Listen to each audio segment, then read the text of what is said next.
Hi friends, welcome to Bhanu lifestyle. இன்றைக்கி நம்ம என்ன பார்க்க போகிறோன்னா சூப்பரான ஹெல்த்தியான ஒரு ட்ரிங்க்கு தாங்க. இந்த ட்ரிங்க் எப்படி செய்யலாங்கிறத பார்க்கலாம்.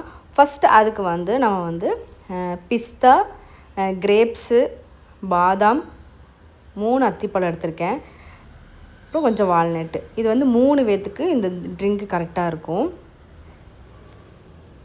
இது நம்ம ஃபஸ்ட்டு பிஸ்தாவை அது செல்லெல்லாம் எடுத்து உடச்சதுக்கப்புறம், இல்லை நீங்கள் உடச்ச பிஸ்தா போட்டாலும் சரி, 3 அத்திப்பழம் எடுத்திருக்கேன். சரிங்களா? இது பாதாம் ஒரு ஆளுக்குன்னு 7 பாதாம் போட்டுக்கலாம்.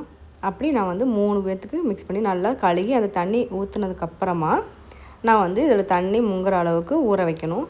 அதுக்கு முன்னாடி நம்ம சீடு எடுத்த பேரிச்சம்பழத்தை போட்டுக்கலாம். அதுக்குள்ளே இருக்கிற சீடு எடுத்துடலாம்.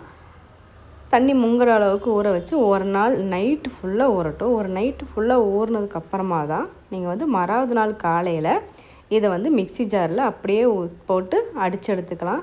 இது ரொம்ப ஹெல்த்தியான ட்ரிங்க்கு. உங்கள் குழந்தைங்க ரொம்ப லீனாக இருக்காங்க அப்படின்னா இதில் பால் மிக்ஸ் பண்ணிக்கோங்க. இது சூப்பராக இருக்கும், டேஸ்ட்டாகவும் இருக்கும். என் ஹஸ்பண்ட் மேட்ச்க்கு விளையாட போகும்போதும் இது காலையிலே கொடுத்துருவேன். அவர் குடிச்சு பார்த்துட்டு ரொம்ப சூப்பராக இருக்குது, டேஸ்ட்டாகவும் இருக்குது அப்படின்னு சொன்னார். நான் இதில் பால் ஊற்றவே கிடையாது.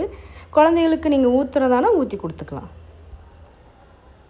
நீ ஹெல்த் ட்ரிங்க் இந்த மாதிரி டெய்லியும் கொடுங்க, இல்லைனா வாரத்துக்கு 3 நாளாவது மேக்ஸிமம் கண்டிப்பாக ட்ரை பண்ணி குழந்தைகளுக்கு கொடுங்க. ரொம்ப ஹெல்த்தியாகவும் இருக்கும், இரும்பு சத்து அதிகமாகும்.